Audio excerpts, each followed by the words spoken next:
last place sa laps yung Aston Martin. Normal lang ba yun? O may dahilan? Nagka-problema ba sila? Ba't ang konti ng laps nila? Yung Cadillac, 266 laps. Medyo second to the last na yun ha. Ang Aston Martin, sabi mo nga, naku, 128 laps lang. Yes, Ang yes, konti.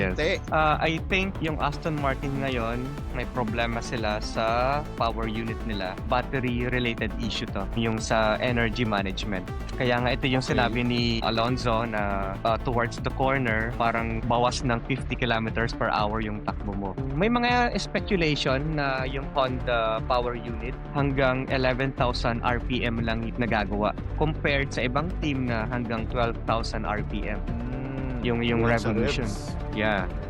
Dahil din sa problemang to, very limited lang yung number of laps na nagawa ng Aston Martin. And this could hurt them pagdating sa Australia.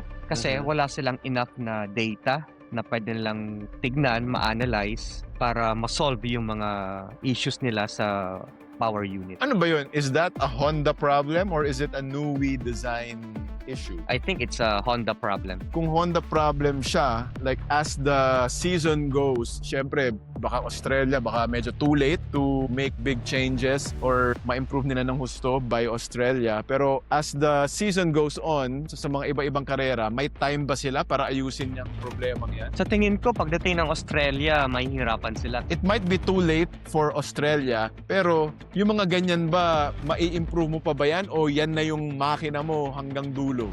Aerodynamic parts na lang ang pwede mong i-improve, yung mga low downforce setup na lang ang mababago mo towards the race, o pwede mo pang ayusin yung power unit mo mismo? Kasi kahit na i-tweak ni Nui yung kanyang chassis, yung mga aerodynamic parts na yun, kung mahina yung engine, talagang malaking problema yun para sa isang team eh. Patay. And siguro, ang gagawin nila sa Australia, baka i-treat nila yung Australia Grand Prix as a data collection parang weekend para mas makapag-gather pa sila ng mas maraming data para makita nila kung ano talaga yung pwede nilang gawin as a solution.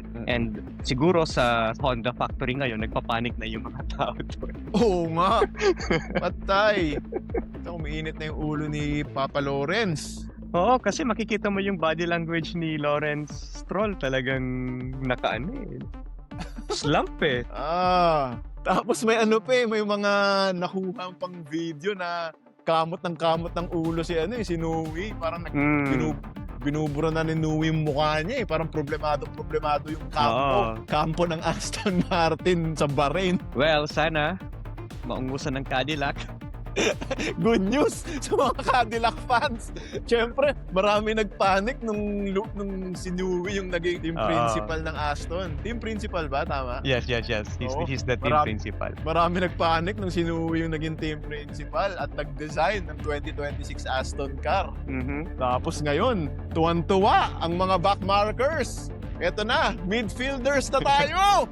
May chance! Kasi Cadillac, expect na natin na talagang backmarkers yung mga given na first season nila sa Formula 1. And even though maganda yung pinakitang performance nila during the testing, makikita mo naman sa lap times na talagang 5 to 7 seconds off the pace si Valtteri Bottas tsaka si Checo Perez. Very similar yung kanilang mga lap times. Sa 2026 season, sa mga Cadillac fans, huwag tayong umasa, magiging midfielders tayo. Pero kahit matalo natin yung Aston Martin tsaka yung Alpine, pwede na.